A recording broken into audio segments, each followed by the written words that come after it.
Well, at the time. Close enough. Well, thank you everybody for coming today. My name is Dave Holland, and I'm the chair of the Rapid City Sustainability Committee, who is putting on this panel discussion today. And just for everybody's information, we are recording with a little bit of owl here. And so we're hoping to put it on our YouTube channel so that anybody that's not here today can check it out. So just so everybody knows, we're the Mayor's Committee on Sustainability. We meet the second and fourth Mondays of every month at City Hall at 5:30 p.m. Come check out our meetings. We also have a Zoom link if you want to just sit in the comfort of your own home and watch what we have going on. Our committee has two focus areas at the moment based on community feedback. One is where and how our city is growing, and the second is local food. Which is a bit of a surprise for us, but we are, if you check out our booth over in the vendor fair, you'll see all of our initiatives and what we have going on over there.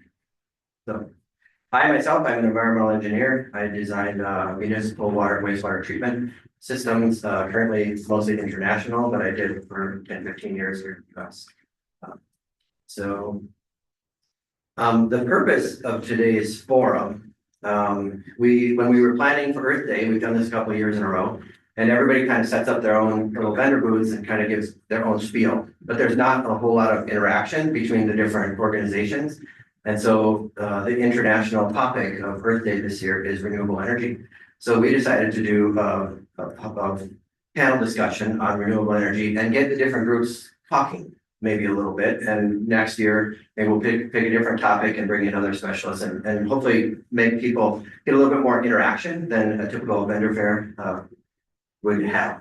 So that's a little bit the purpose of, or at least of thinking in creating this. So I wrote down here our purpose to provide a forum for the public to ask questions and learn from industry leaders about key issues facing the expansion of renewable energy in South Dakota. I am going to do a quick introduction of our panelists, and then they are each going to give about a 2 or 3 minute presentation on who they are and what they're doing in their field of renewable energy, and then we'll turn it over to questions. So we have prepared 10 questions in advance, whether we can tell those or not, but I'll ask a question, and then if the public wants to ask one, we'll alternate back and forth, and that'll be the discussion today. We'll try to keep it to about an hour and 15 minutes. We'll see how that goes. So for anybody that didn't hear me early on, there is an agenda and question sheets over by the door when you walk in. So here are our panelists. First, we have Maria Garduna. She is a climate and sustainability manager at Black Hills Energy. Here, am I right? She's responsible for investor and stakeholder environmental, social, and governance reporting, climate-related policy and regulatory filings, and driving sustainability within the company. Maria served on the Aspire board for 3 years, a Black Hills Energy women resource group that strives to recruit, connect, develop, and retain women and provide resources for all employees. She graduated from the School of Mines in 2012 with a bachelor's degree in environmental engineering, and in 2013 with a master's degree in civil engineering.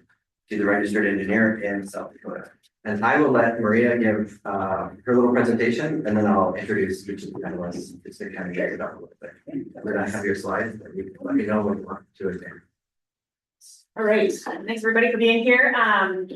As David indicated, I'm with Black Hills Energy. We are a regulated electric and natural gas utility. We operate in 8 different states, serve 1.35 million customers. We actually operate as far south as Arkansas. And something that's less commonly known is we have a significant amount of natural gas utility as well. We have almost 50,000 miles of natural gas distribution, transmission, gathering, and boosting pipeline. For our electric utilities, we have 3 regulated electric utilities. So Black Hills Power is just one of the 3. We also have Cheyenne Light Fuel and Power, as well as Colorado Electric.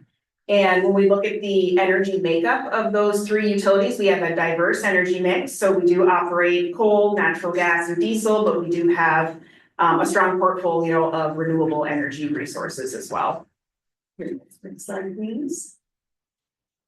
So our primary focus as a company is to deliver safe, reliable, and cost-effective energy to our customers. Part of that is utilizing renewable energy resources, and we can secure energy two ways, either through owning and operating renewable energy facilities or securing long-term power purchase agreements where third parties are required to provide a certain amount of energy to us that we can then deliver to our customers.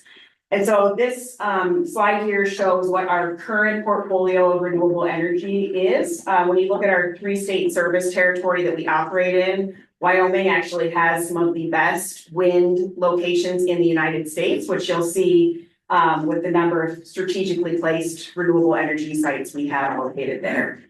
And then actually Fall River Solar, which is just south here of Rapid City, was our first commercial scale solar project that was brought online, and it exclusively serves Black Hills Power customers. Next slide, please. So that's where we're at now. When we look into the future, we are really excited about our integrated resource plans and where we're going with our utilities. This is a timeline that brings together Colorado Electric, Cheyenne Light Fuel and Power, and Black Hills Power's long-term resource plans. So up on the top, we have planned added renewables through 2040, and then on the bottom, we have our coal and diesel retirements and conversions. We have set greenhouse gas reduction targets for 2030 and 2040. And so this timeline outlines how we are going to be achieving those targets. And notably for Black Hills Power, starting this year, we're converting our oldest operating coal plant, Neil Simpson 2, to include natural gas as a fuel source, which has about half the emissions as coal associated with it. So we're excited to be here with an industry of experts to talk about where we're at with renewable energy and what the future holds. Thanks, David. Thanks, Maria. I will give an introduction to Matt. Is it Schmahl? Schmahl. Very good. He's a business development manager at West River Electric. He has been with West River for 26 years. He has worked in marketing and operations, where he began as an apprentice lineman and worked his way to journeyman status. He then worked in staking and engineering department, and most recently has taken on the role of business development manager. And one thing I neglected to mention that we would like the introductions, keep it 3 minutes or less, and Mike is sitting here with a little 30-second warning and a stop warning. And then when we get to responses during the panel, we'll bring it down to 2 minutes. You can move very well. So Matt, I have a few slides for you. Good. Again, this is just my introduction here. Next slide, please. So, little background on West River Electric. We currently serve a little over 21,000 meters, have over 2,700 miles of energized line throughout our system in western and South Dakota. Our main headquarters is in Wall. We have a branch office in Rapid City with outposts in Engineering. Again, we are also committed to safe, reliable, and affordable service to our members and support economic development and sustainability. Next slide, please. Renewable energy, reduce greenhouse gas naturally replenished resources such as wood, solar, wind, water, geothermal. Benefits, reduce greenhouse gas emissions, energy independence, and economic opportunities. Next slide. This is kind of going into the next slide that I'm going to show. It kind of shows how much wind has come online in South Dakota in the recent years. So in 2021, wind consumption or wind development was at the same level as hydro. Now, last year, it was 77%, so it just shows you how much wind capacity is coming online. Next slide. So this is where our wholesaler currently sits. So you can see back in 2000, we were primarily coal driven for generation. And then throughout the years, up till 23, we brought a lot of wind and gas facilities online for generation. And then what we're projecting into 2030. So I like to look at this slide as right hand side is more your base load generation, left hand more your renewable, your wind, your solar, that sort of thing. You can like I said, you can really see that left hand or the right hand side. With the renewables really. Haven't seen an uptick since 2000. That's all I have for the introduction. The rest of them are gonna be in question. There no problem. And we can come back into these slides during the presentation if you all want to reference them if there's questions that I'll come back to. Next, we have Molly Brown. She's a managing partner at GenPro Energy, where she drives the company's vision and strategy, focusing on distributed generation project development. She's been involved in some exciting firsts in Nebraska and South Dakota. She worked on the first municipal utility solar farm in Nebraska, located in Lexington. She's worked on pilot projects for Nebraska Public Utilities, Public Power District's Sunwise Community Solar Program. One project was a 4.6 megawatt system in Scotts Bluff in 2000, and another one in Norfolk in 2022. She also worked on the Black Hills State University rooftop solar project that is just over 1 megawatt of power. She got her BA in economics and MBA from Mills College in Oakland. Yeah, so I'm Molly Brown, managing partner of GenPro Energy Development. We're the newest offshoot of GenPro Energy Solutions, which is Black Hills based energy company and has been around since about 2003. We've done a lot of things over the years, from solar water pumping for cattle ranchers and irrigation to energy efficiency projects and control systems. We work a lot with the state entities, the National Guard, obviously the Board of Regents, colleges, as well as the Office of the State Engineer up in here. So GenPro now has kind of shifted and transitioned to be a pure play construction company. We call it EPC in the solar world. So nationally, we're building for solar energy developers who are doing community solar in Colorado, Illinois. Basically, if you just take the entire middle, we're building all throughout that arm. So that has kind of sectioned off into one side of the company. The new side of the company, which is what I'm managing now, is primarily development for distributed generation. So when we talk about the different types of solar projects, you have your utility scale, which is the Fall River, which is New Underwood. So those are your large power plants that are going to be out there. They have to be transmitted across transmission lines and then down to the distribution level to reach end customers. I work primarily on what we call distributed generation. So that's more power at the source. So if I'm working with a municipality, that's going to go straight onto the municipality's electric grid if they have their own utility. Sometimes it'll go what we call behind the meter at their wastewater treatment plant. So we're offsetting the actual facility's specific base load. So they're smaller projects. They're a little easier to permit, to kind of get through. You don't have to do like the interconnection studies that you do with some of the larger stuff. And so we really call that kind of power at the source, or I have a friend who's now calling it energy everywhere. So it's like, we're going to have a lot of capacity strains in this particular power market, in particular with the data centers and AI and everything that's coming online. So we really have to figure out how we're going to be able to meet some of these markets through not just utility scale solar, but distributed generation style projects that are meeting specific base loads.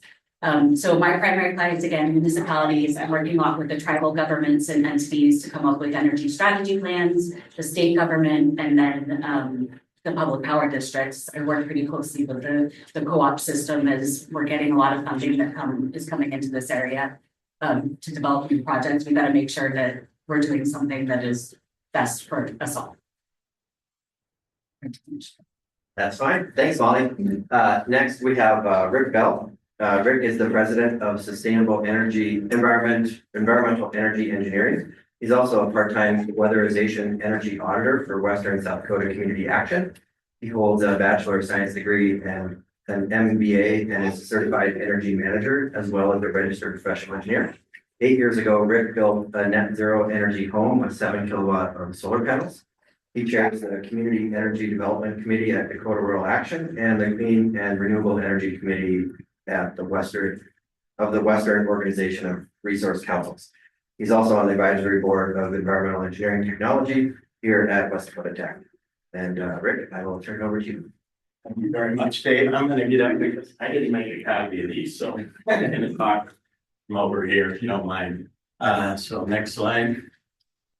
I wanted to focus also on solar and, like Molly, the distributed generation, because I think that's where the most advantage can happen in terms of implementing solar at the individual level of small businesses and residential homes. So solar fact is, I don't know whether you guys know it or not, but South Dakota used to be called the Sunshine State because we have a lot of solar radiation in this state. And of course, when we built Mount Rushmore, we called ourselves the Mount Rushmore State. But if you see the yellow area, it's 5 to 6 kilowatts per meter per square meter per day. That's a pretty good generation of electricity of solar radiation. So I think solar panels can turn about 15 to 20% of their sunlight into electricity. That means that a 7 to 10 kilowatt system on a home can typically generate enough power for that home. Next slide, please. So the benefits of small scale solar, it saves people money, it provides customers freedom of choice, provides more resilient energy supply, it helps the local economy as well as the environment. And you can either use all that power yourself, you can put it into batteries, you can put it back in the grid. At least here in Western South Dakota, or in South Dakota in general, I guess we have net billing, so you can feed that back to the grid and get a portion of that value back. Not all of it, we'll talk about that metering and a lot of things later on. Next slide, please. So this is sort of a slide that we made with 7 surrounding states.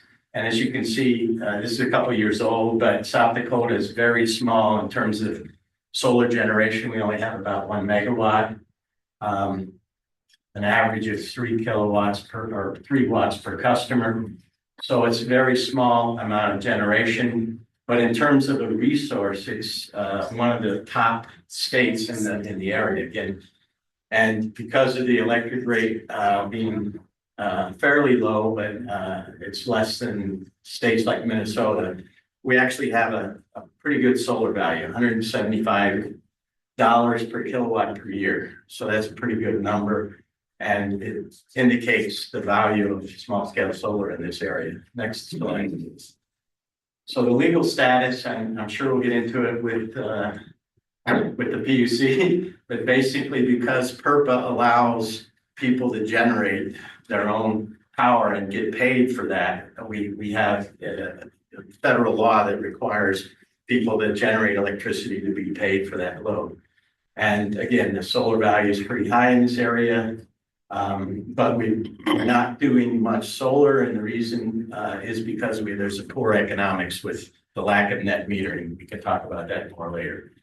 How much time do I have? 0. Okay, the rest of the slides I will hit coming forward. Thanks. Thanks, Ray. So next we have Chris Nelson. He's a commissioner with the South Dakota Public Utilities Commission since 2011. He's a member of the National Association of Regulatory Utility Commissioners. He has been appointed by the Federal Communications Commission to the Federal State Joint Board of Universal Service. He represents South Dakota as a board member for the Organization of MISO States. He served as South Dakota's Secretary of State from 2003 to 2011. Thank you, Wikipedia. Chris earned a bachelor's degree in animal science from South Dakota State University. Thank you. So in the 3 minutes I've got, I want to try to give just a basic understanding of where renewable energy is at in South Dakota and maybe some of the trends. Just a moment about the Public Utilities Commission itself. We do a whole lot of things, but at the core of what we do is regulating the 6 investor-owned utilities in the state. Black Hills is the one you're familiar with, Montana, Dakota, Mid-American, Northwestern, Otter Tail, and Excel.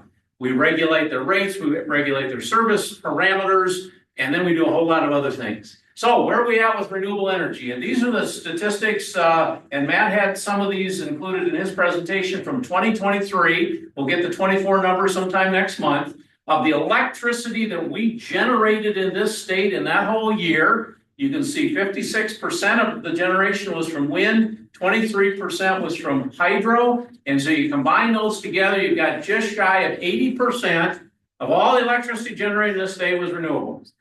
Now, here's a trivia question for you. That puts us number 2 in the nation for having the highest percentage of renewable generation. Which state's number 1? Texas. Not Texas, nope. Iowa. Not Iowa, Wyoming. nope. South Dakota. South Dakota's number 2. North Dakota. No. No. Alaska. Well, the answer is the state of Washington, because they got a whole lot more hydro than we do, okay? Sure. Years ago, and if you were talking about maybe more carbon-free rather than renewable, 10 years ago, the answer to that would have been Vermont. What did Vermont do? They closed their big nuclear plant, and so now they've kind of gone down the scale so far as producing carbon-free. So that's where we're at right now. We do really, really well in this regard. And obviously, we've got one coal plant up in Big Stone, and then we've got several natural gas plants around the state. Next slide.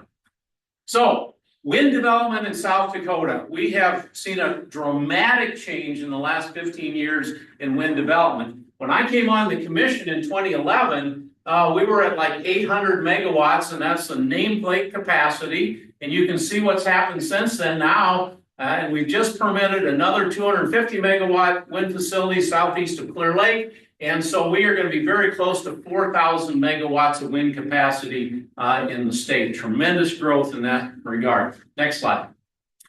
Okay, so where are we at in what we generate versus what we consume?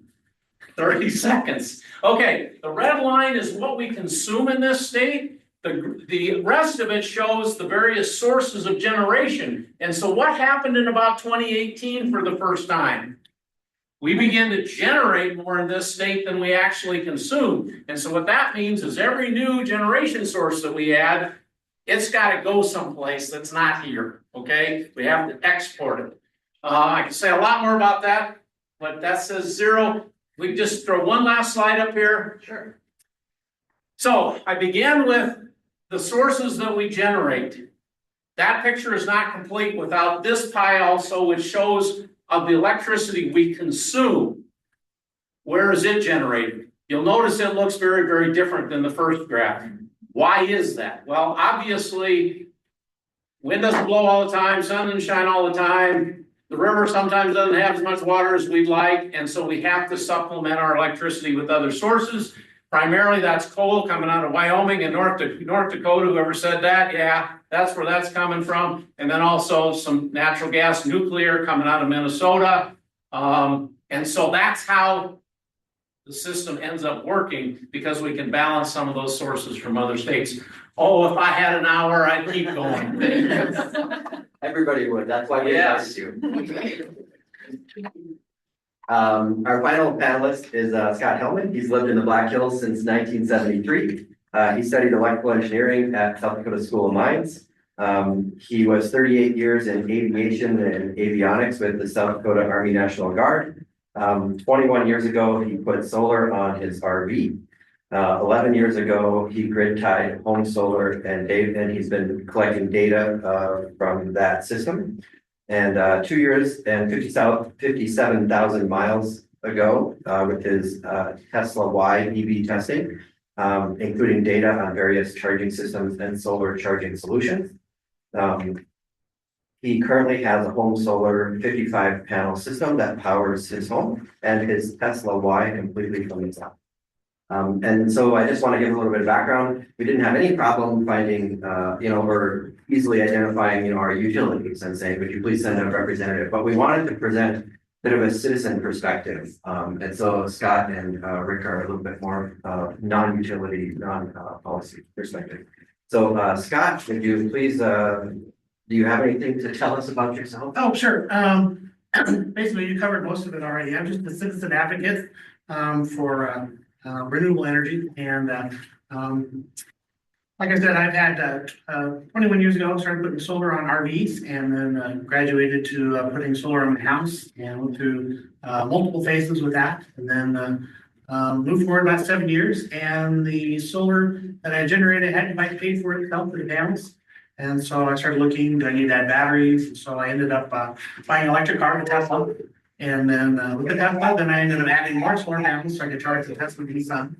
And doing a lot of testing with that. And anyway, I was able to, over a period of 8 months, I drove for Uber for about 15 hours a week on average. And I needed to burn up this extra power that I was generating from the sun and putting in my Tesla just to get the research done. And I was able to pay for all of my equipment. So it is possible to come out ahead with some little work. Yeah, I did a lot of work myself, or I did all the work myself when I installed my solar. But I'm just as an advocate from a citizen source of to give another point of view or another perspective. Spent a lot of time reading about what all these people do and welcoming the opportunity to visit and answer questions and give what's real life and on the user is. Without any particular agenda other than that. Well, thank you. So I am going to start with the first of the prepared questions that we have, and feel free to raise your hand and we'll call on you, and Mike will give us 2 minutes. And if you want me, I'm probably going to go back to one of the slides just to have it up there and have something interesting for people to look at. But our first question is, what are the long-term impacts of renewable and other energy sources? So we're trying to get at, it's renewable for a reason. We can renew that energy source, but what if we continue to rely on non-renewable sources? What does our future look like? So it's maybe a bit of a big question, but our panelists did get these questions ahead of time, so maybe they've thought about it. Does anybody have anything they want to talk about on this particular question? Molly, go ahead. Yeah, I was just gonna say, a lot of times this is framed as a renewable versus a non-renewable question. And in the end, that's not how we need to look at this. It's about creating an energy generation mix that makes sense for our climate, our sustainability, and our grid stability. We are super rural in South Dakota. There's a lot of issues with aging infrastructure, and especially the co-ops know this from firsthand. I mean, there's stuff in the middle of nowhere. One line goes down and people are without power for 4 days if you can't get out there. So how do we create this mix of all of these generation sources to best support the grid and best to ensure that everybody has power all throughout the state? And so I think that's why when we talk about distributed generation and creating what we're calling resiliency centers, where you have solar plus storage plus even maybe a backup generator, so you have resiliency in specific areas. That type of project really needs to be kind of supported to make sure that all of our citizens are getting the energy that they need. If I could just take off from that and add one thing to it. Some numbers that I think are important. And without a lot of background, in the United States, we've got 3 distinct electric grids within the Eastern Interconnection. And the Eastern Interconnection literally is Highway 79 and all the way to the East Coast. Okay, so we're right on the dividing line. Within that Eastern Interconnection, there are various what are called regional transmission organizations. These are regions where the transmission and generation are centrally managed.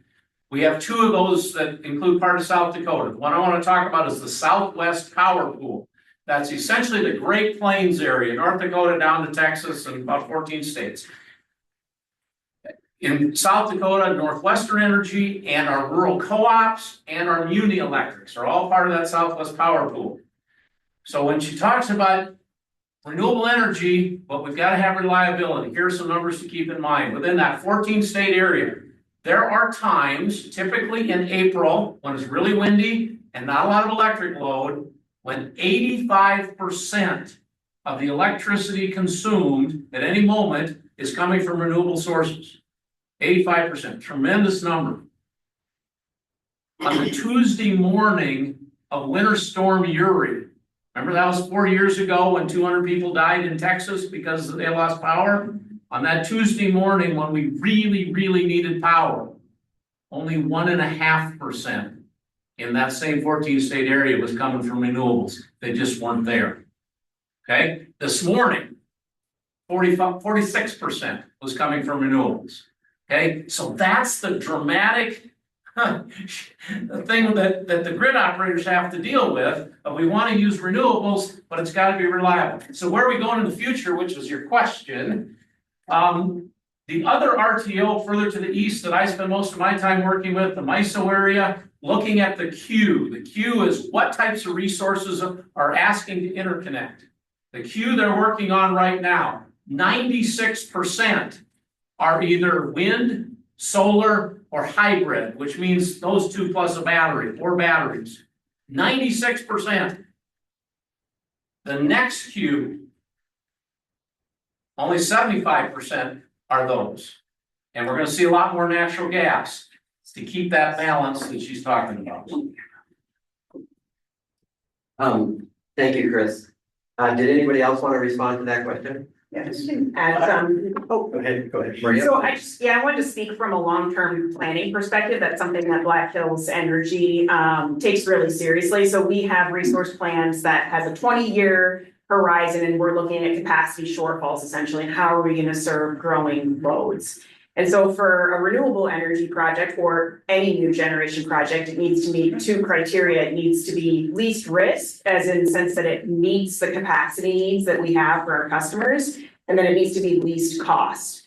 And so when you factor in things like production and investment tax credits for renewables, occasionally renewables can be as cost effective as fossil fuel generation, but it also has to meet those capacity needs. And so when you look at the what's called the ELCC, it's the effective load carrying capacity. That's the amount of energy that you can rely on from an energy source at any point in time.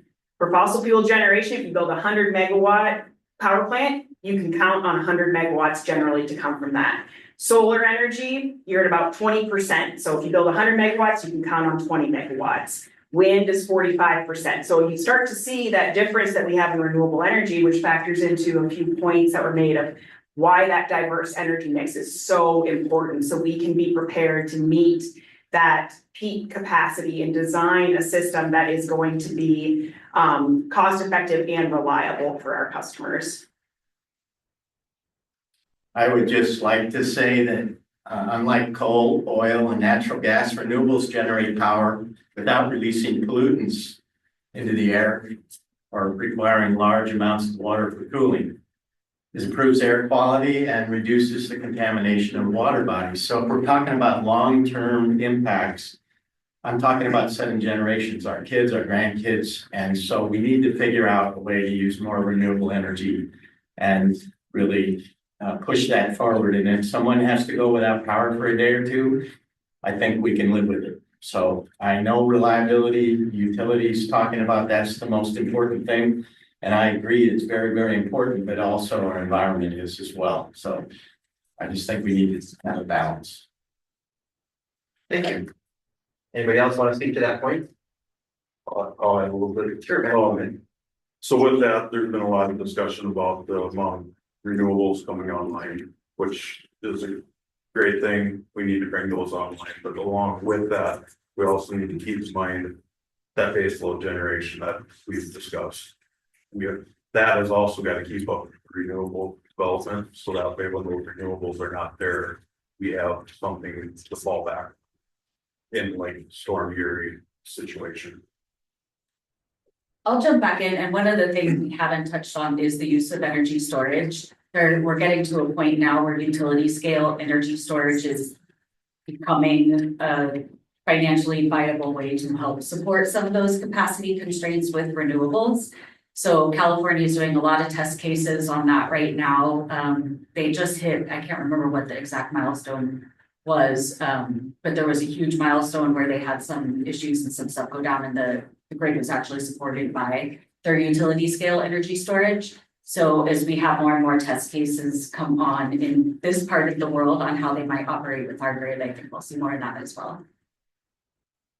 That's actually my next question. Thank you for predicting that. How do we address challenges with the intermittent nature of renewable energy options and energy storage / battery technology?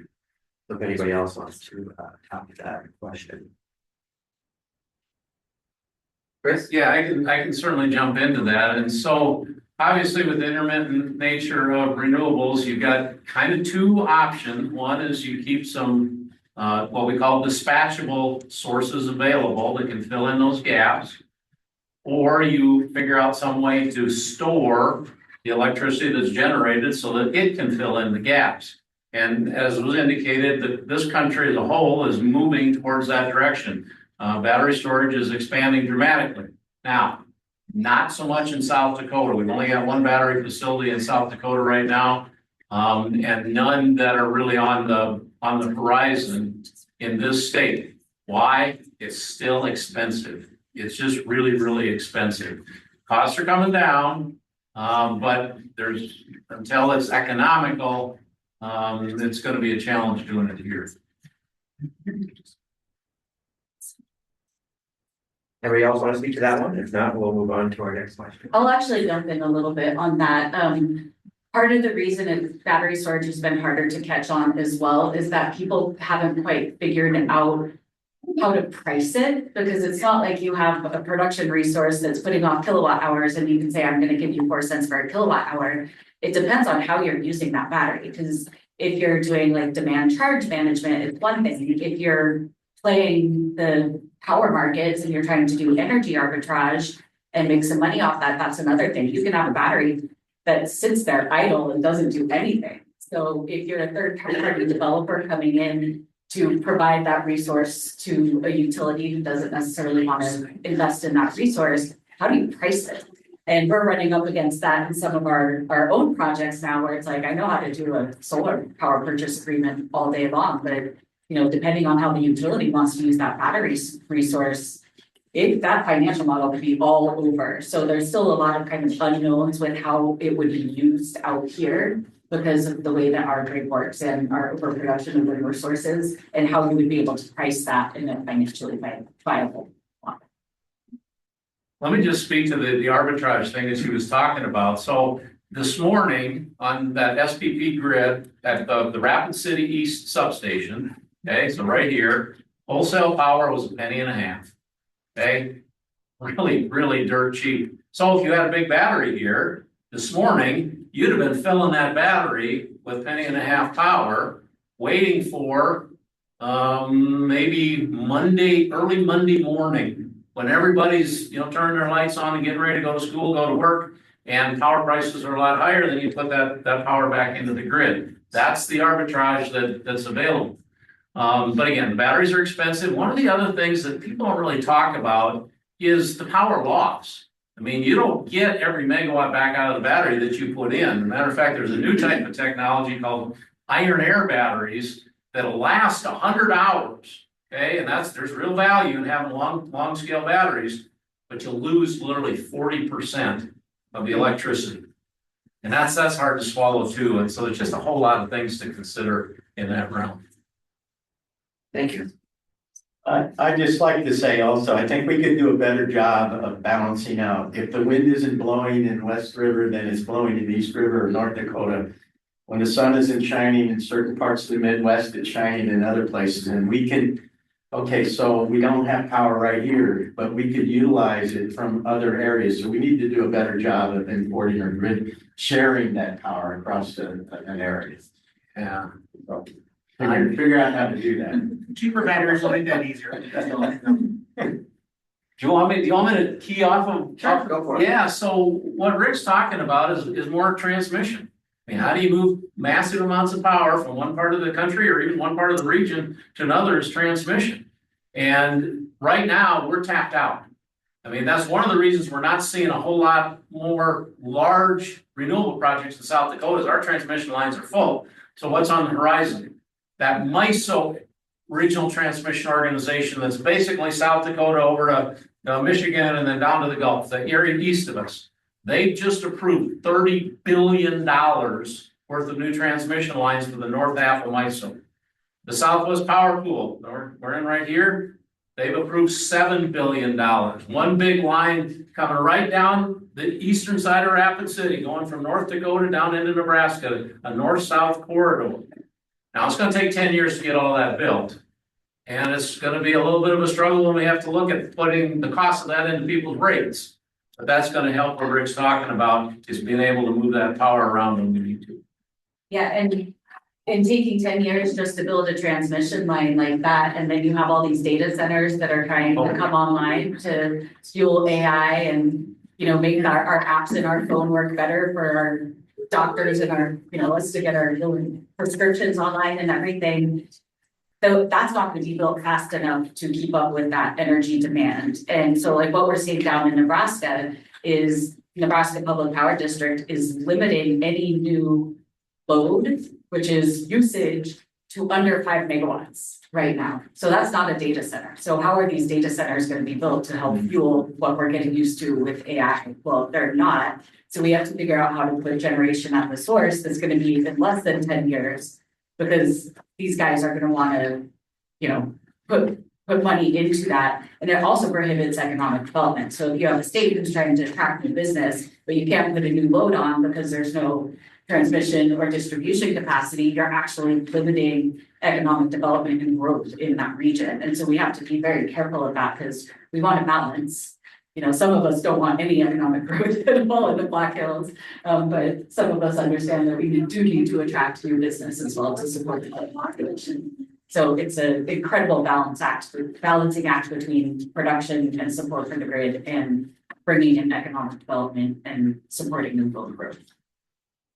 If I can add one thing to what Rick was talking about the need to diversify where renewable energy is being placed. I actually think that's one of the main benefits of commercial scale energy because we have the ability to diversify the locations of our wind, solar, hydro energy to make sure that we're maximizing the amount of energy that we can get from the volatility that we see in weather patterns. If wind isn't blowing in one location, it likely is somewhere else, so that it allows us to really maximize that. And then we can supplement the renewable energy with thermal generation that's specifically built to help that, again, that volatility that we see with renewable energy. So I just want to highlight that I think that's one of the benefits that we see with commercial scale renewable energy as well.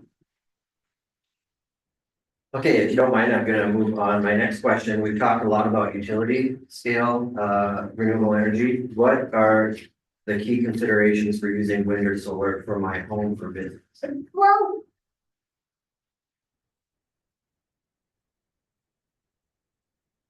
That's my son, by the way.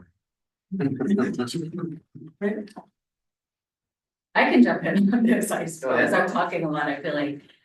So recently we did a really cool project down in Nebraska for a factory.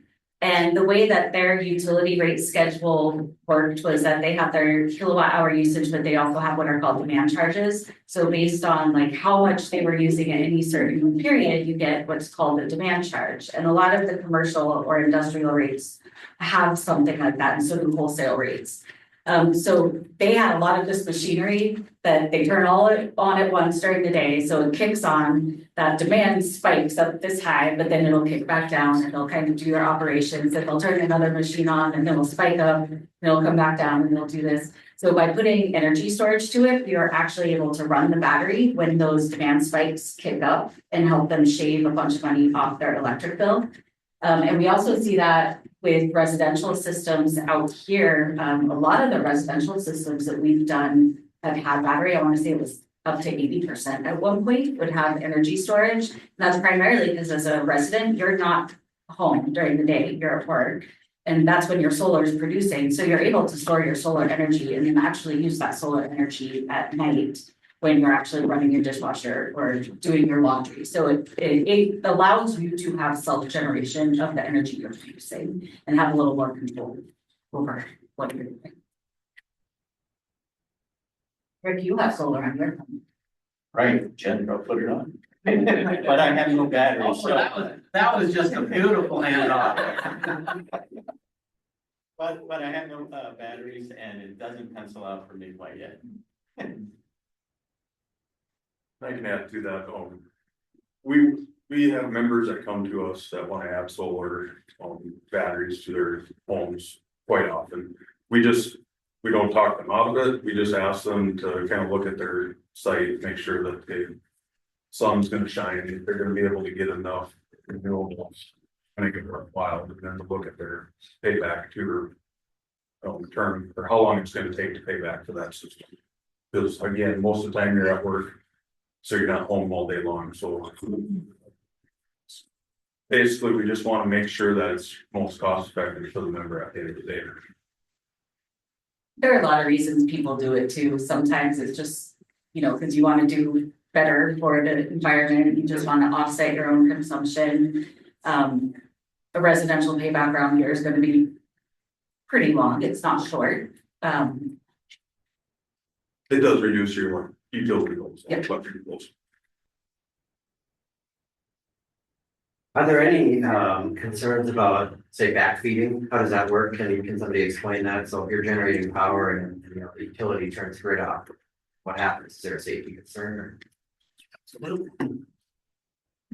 I can touch on that. So at West River Electric, every instance where like solar applications installed, you have to sign a interconnection agreement, which basically we outline that there's certain equipment that's needed, so you can't backfeed onto the power grid for the safety of our linemen. So, yeah, interconnection agreements required along with a detailed list of what you're adding to your system, so that way we can track it and monitor it, and we engineer that or engineering reviews to see how that's going to impact the system long term. If I could just ask maybe a tech question for these guys that got that or Matt. So does the inverter literally sense when the exterior power goes out and then shuts it off? Is that how that works? Okay, no. Yeah, it'll detect if it's off frequency or off voltage, or if a partial loss that automatically drops off line. The reason it's important to not backfeed the power lines is even from my house, I'm putting 240 volts back on the power lines. Well, that jumps up to 7,200 volts. So that goes to the transformer. Now, if you got a team or a staff that are working on the power lines, that would be enough to electrocute them. So that's very, very dangerous. So it's very, very important that you don't backfeed. And that's why there are sticklers about how the stuff's set up, and they should be. And there are steps that you have to go through to make sure that it's safe for the linemen and for other people that might be connected to power. Yeah, I was telling these guys, my inverter is a string inverter, and most string inverters, as soon as the power goes out, that senses it and shuts the system down. But I can go out and flip the disconnect, and then if the sun's out, I can actually make 2,500 watts and use it in my home, so I can plug my refrigerator in, plug my stove in, whatever, and get usage of that power. That's not a real common thing, but I shopped around till I found an inverter that worked that way. So that's just a little nuance there. Thanks. Thank you. Well, I'm going to move on to an audience question. If we don't have any more comments on that. As renewable energy options are prioritized, who considers the potential negative aspects of implementation? For example, disposal of wind turbine blades, damaged solar panels, etc. I can speak to that a little bit on projects now going forward, and I don't think this happened with some of the older, systems that have gone in the past. There are now what are called decommissioning plans or decommissioning bonds. And so in your contractual responsibility as you build out this power plant, you have a decommissioning plan in place. Sometimes you're putting money in escrow that's basically just sitting there and earning interest. So that when that power plant is done, that money is then used to reclaim the land and it has to go back to its natural state. The solar systems in particular, our solar panels are 99.5% recyclable. We did have a system, our Scottsbluff system got hailed out, every single panel. We had to recycle off of that. Those were all recycled. Nothing went into the landfill. The other parts of the system were fine. The racking components are all steel and aluminum, so those can be recycled and melted down and reused. So solar in particular is very recyclable. I won't speak to the wind turbines because I don't deal with those. I was gonna ask about the wind turbines that we've seen come off and, they're on the ground, and is the substance that those are made from, can those be reprocessed and reused? Chris. Yeah, I'll get to that, but I want to give just a little bit bigger perspective first. So before any facility, electric generation facility, wind farm, solar farm, natural gas facility, that's 100 megawatts or larger can be built in the state, you have to get a permit from the PUC. One of the things that we require is that they have a decommissioning plan. Tell us when this facility's done, what's the plan for taking it down and restoring things back to the way it was? And so they have to provide that to us. And as was indicated, in the last probably dozen years, we required an escrow account for every single one of those. So for a wind tower, every wind tower was $5,000 per year into that escrow account. Now, the company is responsible for decommissioning. That's done contractually and by the requirements of the permit. But if for some reason they abscond, they're bankrupt, they're gone, this escrow account sits there, PUC's name is on it, so we've got a pot of money that we can make sure that it actually gets done. Now, to get to your point about the wind turbine blades, they are now doing the recycling of some of those. They're mostly fiberglass, okay? Mostly what? Fiberglass. Fiberglass. Okay, fiberglass and then all the glue that holds them together. And so maybe the most prominent use of recycling is using those fiberglass threads in concrete. And we know that we, typically use fiberglass to reinforce concrete. Well, we can use some of this to do that. And so it's starting. And the designs are getting better in the blades also too. Yeah. The blades as they're moving around, the wind is stronger way up high than it is down low. So every time that blade goes around, there's an additional flexing that goes on. And so there's, much like with cars, when they first made cars lasted 10,000 miles. Now you go a whole lot more miles than that. It's just through refinements of design and better design, they'll be able to withstand that flexing and have a much longer service life. And we're just seeing that first generation that made it 15, 20 years, and they're having to replace them because of the data that they learned. And so the new designs are much better. If I can add real briefly for just more general overall environmental impacts, utilities, Black Hills Energy take that very seriously when we're siting new renewable projects or building new transmission lines. We work with the Forest Service, BLM, US Fish and Wildlife Service, to look at what kind of impacts we have for any sort of avian species, endangered species. We have to submit stormwater pollution prevention plans. It is a very involved process. It's actually probably one of the biggest bottlenecks that we see for new construction projects, not just renewables, but just any new construction, because we have so much due diligence that we have to complete. So we do take that very seriously and have extensive studies that we complete for environmental impacts. I want to just throw in 15 seconds worth. For those facilities, those larger ones that we permit, if there is something that isn't happening in regard to decommissioning or taking care of the blades, and we heard a horror story out of Iowa where they took the blades down and just threw them in the fence row and left them, and then they took off. For those that we permit, it's not going to be just the landowner that's going to have to deal with that. We're there by law. We are there to make sure that the permit conditions are complied with, and so we'll be right there making sure it's taken care of. Did you say it was $5,000 per turbine Per year. per year? And then at 10 years, we do a reevaluation. What's the projected decommissioning cost?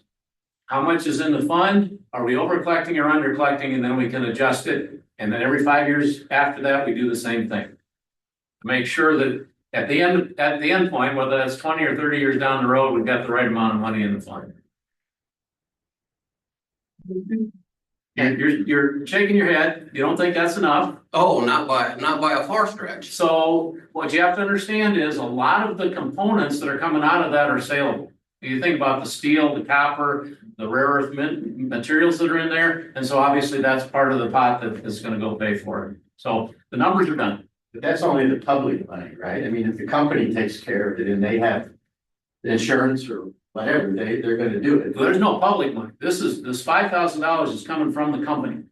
Right, but it's in your escrow. Yes, but ideally, company does what they're supposed to. It's all taken down, remediation is done, and then we send them the cash back. That's the way it's ideally supposed to happen. And that will all take place long after I'm gone. I'd like to ask a question about net metering. What role can it play in the development of renewable energy? And why is South Dakota one of the few states that does not have it? So for whoever starts it first, can they explain what net metering is?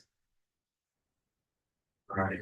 Eric, you can probably answer the first half and I can answer the last half. Net metering is essentially a meter that runs backwards. So if you take 1 kilowatt out of the grid, it runs in that direction. Put 1 kilowatt back, it runs backwards. So it's 1-for-1 usage versus grid supply. That's what I would say net metering is. Yeah, the only thing I'd probably add to that is if the meter runs backwards more than it runs forward, then the utility ends up paying you the retail rate for those extra kilowatt hours that you put back in. Now, In some states. yeah, yep, that's, I guess, That's well, true net metering. So why don't we have it in South Dakota? And I think the base answer to that is the economics of it. And so understand that utilities either generate their own electricity or they buy it on the market. They're paying a wholesale rate for that. Under net metering, the utility ends up paying essentially a retail rate. Now, those numbers can be very different. And as I mentioned this morning, what was the wholesale rate just east of Rapid City? $0.015. What's your retail rate out here? 12, 14 cents. My retail rate at my ranch is 16 cents. Okay, so if the utility company through net metering is required to pay you that 12, 14, or 16 cents for that electricity, instead of buying it on the market for $0.015, there's all of a sudden some missing money. Who's going to make up that missing money? It's all the rest of the ratepayers on the system. Okay, and so that simple economic reality is the reason that we don't have it in South Dakota. Now, a number of states, and almost every state, has had some form of net metering. But as you mentioned, we're now seeing states start to roll that back. And I just wrote California, Arkansas, Indiana, Idaho, North Carolina have started to roll back their net metering plans because the economics don't work. And they're realizing that. I would just like to say that whole cost shifting is a myth. And the reason is because utilities are not taking into account the benefits that they get from transportation, distribution of that power. I don't know whether you guys know it or not, but 1 kilowatt, there's something that's different between site metering and what's the other term? Anyway, if I use 1 kilowatt at my house, that's my usage, my consumption at my house. It takes 3 kilowatts to generate enough power and losses in the lines and whatever. And again, this is why distributed generation is much more beneficial than a utility company that wants to put in a great big utility scale system 15 miles away and generate all that electricity and bring it to me. So I just commit to you, and we did a huge study a couple of years ago when we intervened on a proposed tariff that Black Hills Energy wanted to have, which was called buy all, sell all. And we hired a company out of California and basically demonstrated that we could afford to do net metering here because there's enough benefit to the utility company from all the things that they're not taking into account.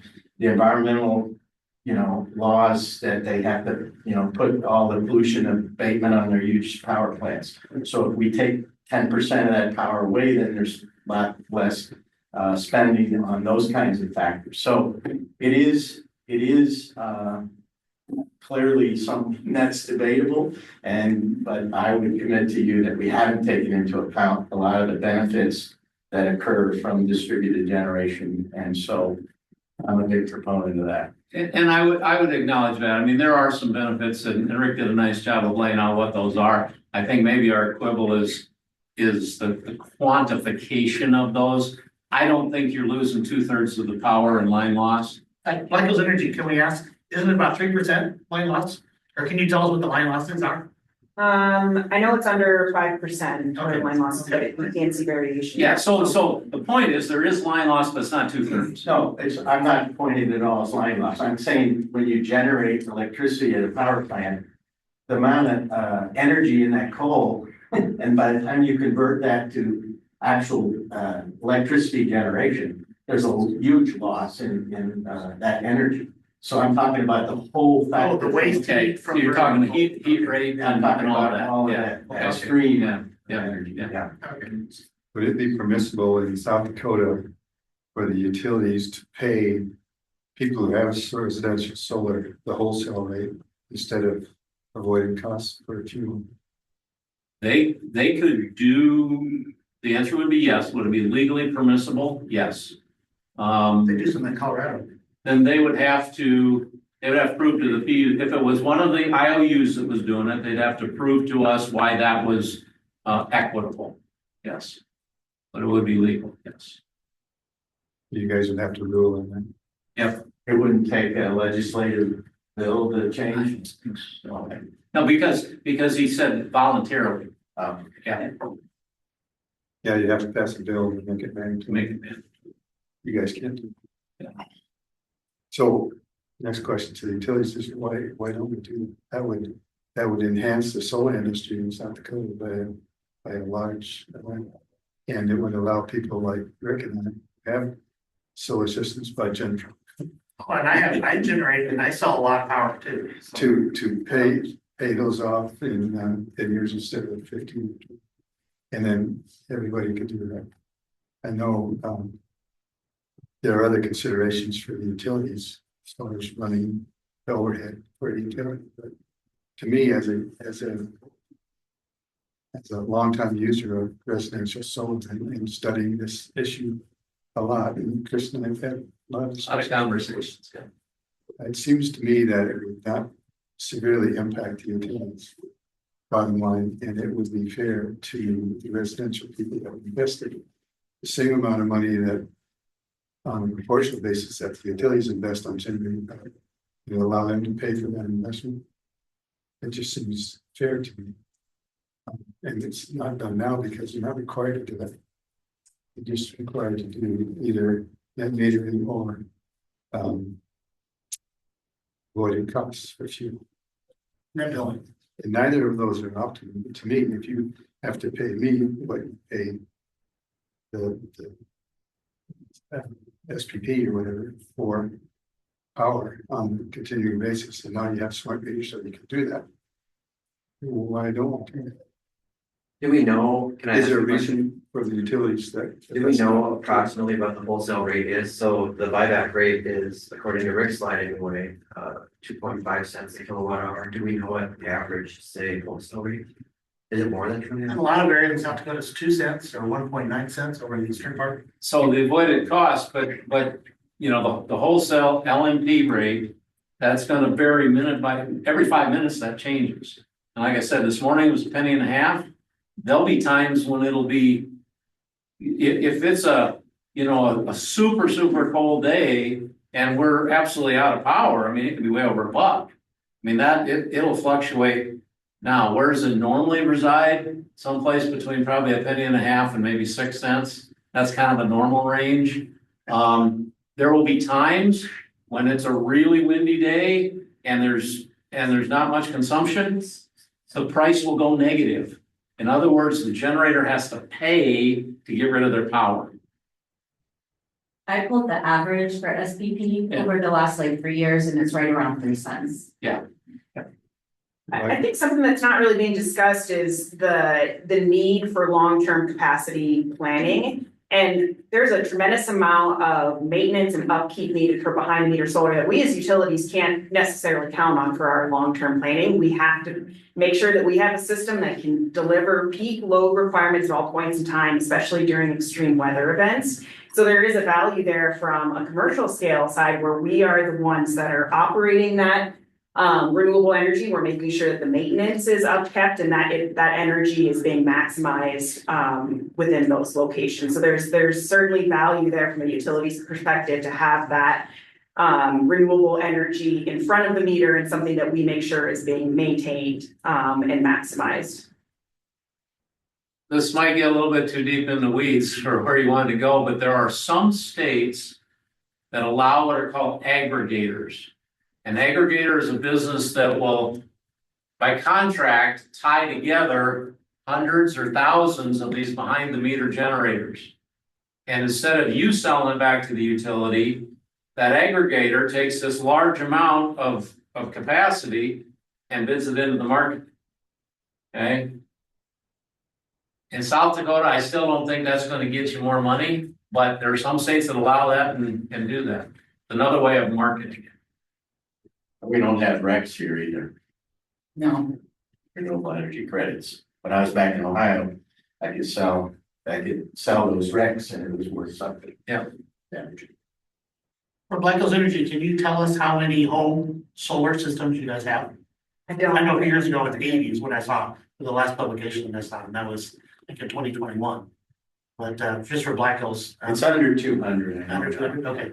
They file that with us every year. I think that's a public document. I just found an older one. Yeah. I didn't find Out it. of 70,000 customers or whatever, it's a very small percentage. Yeah. I think Maria said it best though, I mean, the power companies still have to provide that equipment, maintain it, whether you're using it or not, it's still gotta be there for, in the case that 9 o'clock tonight in January 1st, when it's 20 below zero, you need that power there. We gotta maintain that equipment, so that way it's ready for when it's ready for you. The overhead for running the system. Yep. Well, The maintenance and everything else along with it, even if you're not using it, it still has to be maintained, public safety. I won't belabor the point. I think it's fair and doable, and I guess it's a that, good answer to the question. as a solar producer, I think you make produce my power, I sell quite a bit of power, about a megawatt a month. I totally understand, it would be nice to get more for my excess power, but I also understand the point of the utilities. They're not in the business of buying more expensive power, they're in the business of trying to buy the least expensive power and control their costs as much as they can. So yeah, it'd be nice if I got more money, but in doing a lot of research before today and understanding the bigger systems, and what they're designed for, what they're planned for, and how reliable our energy is, I get it that they don't want to pay a premium for home solar just to subsidize. It's not a premium, it's just what they're paying everybody else for. Well, but he said but he said this morning, they're buying power for $0.015. Yeah, whatever I'm it is, getting another penny on top of that. up or down, whatever it is, just pay me the same. I'll shut up. Okay. so Anyway, it's just, it's, I see the point on both sides. if you're on the cooperative and you do a system with larger than 150 kW, you are tied to the SPP market rate plus a little adder. I've got 6.5. If you're under that, then you're basically just offsetting, but Yeah, I mean, I would, yeah. I mean, I would certainly concede that if it was technically feasible, maybe it is, or sometime it will be for those smaller systems to get paid the real-time LMP for what they're putting back in. That seems fair to me. They got a smart meter and it's tracking it, so all you gotta do is write software. Well, that we can have that discussion. Well, and if you have times like Winter Storm Uri where some of the solar systems are actually producing, Yeah, the then, wind turbines froze Yeah. up, but the Yeah. solar was producing. You You're really right. made some money off of that. yeah, That also makes the system much more complex. Yes. And we're kind of a rural area, we don't have. So on solar, what I found on solar is, if you're gonna put solar in your house, cover your usage and your loads. And if you have excess power to sell, that's just an added benefit, but One your last design. comment, and I'll really show. Yes. The problem. Rick's point is. We have a climate problem. And the ultimate. Resolution of that is not pretty. This, to do what we're talking about here is gonna be really hard. Well, what's the alternative? We don't stop putting carbon in here our children eventually pay for it. And with the cost of the disasters that are increasing all the time, you know, I don't see it as a difficult choice. It's going to be hard. We're smart people. These people up here are brilliant. It's just, we just need the political will. And I would add that electric utilities are leading that across the United States. They are one of the leading industries for emission reduction since 2005. And so made a tremendous amount of progress over the last 2 decades and continue to make progress. So I think we're definitely on the right track of providing solutions and making sure that we're making our energy greener, but keeping that reliability and cost effectiveness Come a long way. in front of mind. Yeah. Yeah, if you'd have given me an hour to do my introduction, I'd have had more graphs that would have showed exactly what she just said. Yeah, the thing that you're fighting is China and India. They're still building coal plants every day. And that's what you're fighting in the carbon emission. We just have to do it. The consequences are. Go ahead, Matt. Can you go back to that one graph that showed like the power produced? Yours. So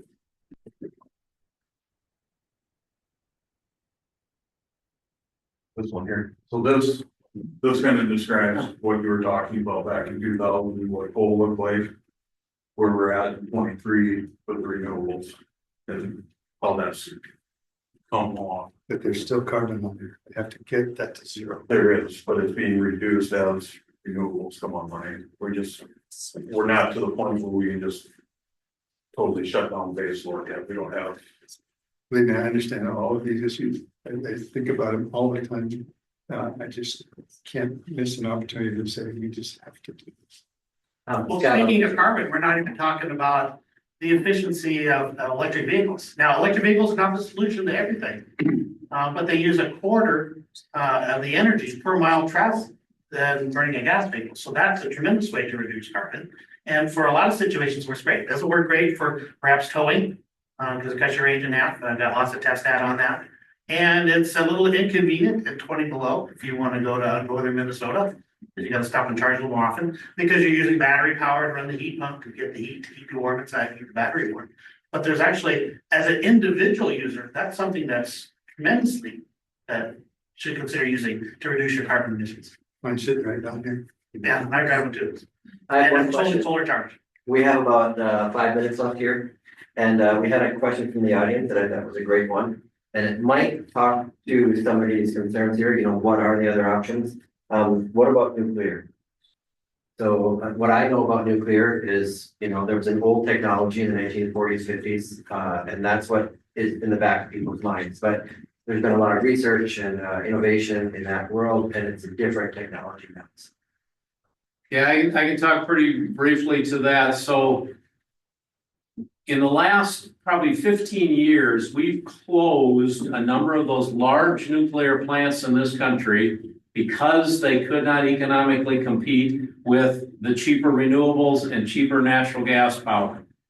What's happening today with the data center demand that we haven't even begun to talk about, Molly had mentioned it, but we haven't even begun to go down that road. Now, all of a sudden, they're trying to figure out how do we reopen those new plants that were closed over the last 15 years. And some of them, they've got plans, they're still trying to figure it out. So that's one thing that's going on. The second thing that's going on is this next generation of nuclear generation called small modular, okay? The large plants, they're like 1,000 megawatt plants. The small modular, somewhere between 50 and 300 megawatts. A lot smaller, they can be built someplace centrally, trucked out, put together, a lot smaller footprint, safer, even though the old ones were still very safe, safer. But we haven't built one yet. They're working on it. Wyoming is probably going to have the first one in the country, maybe within the next probably 5 years, I would say. So far as South Dakota, we don't have any new plants here. We do import some nuke energy from Minnesota, from the 2 plants over there. But Northwestern Energy is and they serve in kind of the Jim River Valley in South Dakota. They are actively researching do we want to incorporate a modular nuke into our portfolio? It's a lot of research because the dollars involved gonna cause everybody to swallow pretty hard, but it's being looked at. If I can add one thing, just on the topic of new technologies, because I absolutely love this topic. We're also looking at hydrogen generation over at our Neil Simpson complex in Wyoming. So this is not through Black Hills Power, it's through Cheyenne Light Fuel and Power.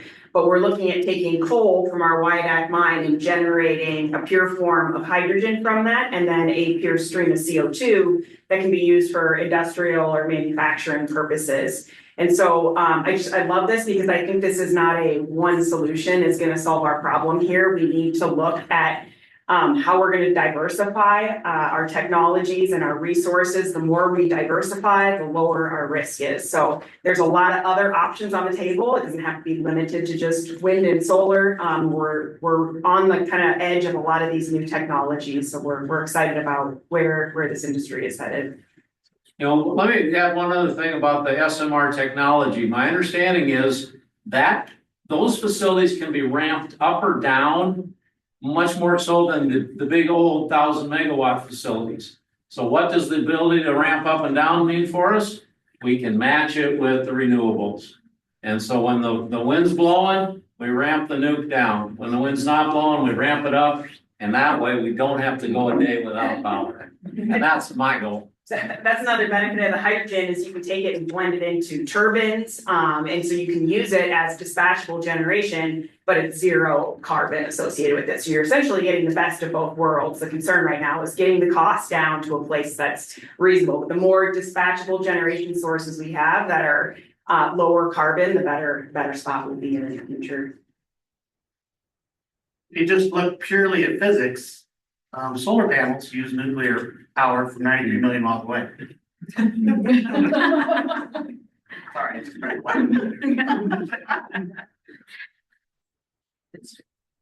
Okay, did anybody have any final thoughts? We're 2 minutes over, but I'll give you a minute if you had anything in your notes that you wanted to share, our panelists.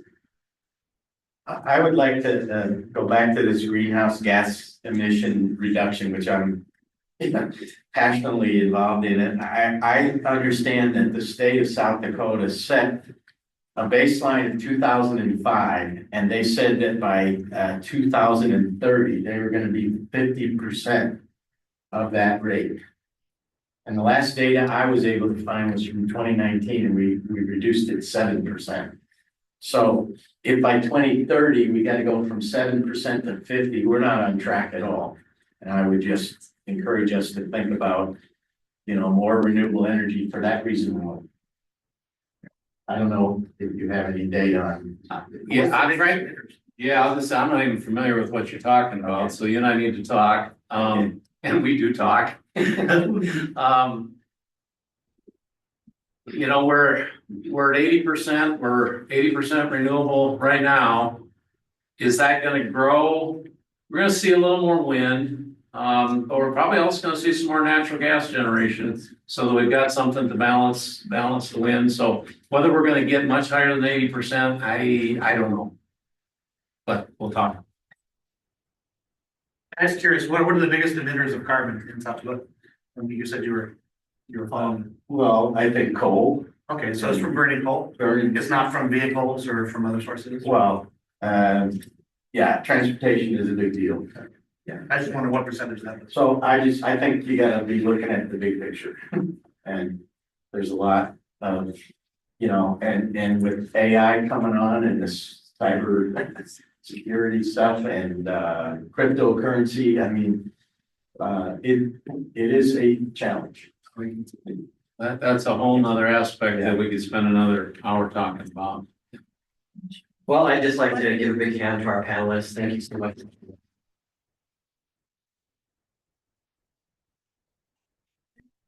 Y'all notice that his name tag is shaped in the shape of South Dakota. Why don't you straighten it out there, Chris, because that's notable. Well, thank you. So I'm going to turn it over. We have a couple of young ladies that would like to give a little bit of an introduction into what they are working on. Ariana, Gail, Dallas. would you please come up? And so it's gonna transition just a little bit from the energy panel. I will dismiss you all. Thank you for coming, and I will let come up and tell us a little bit about what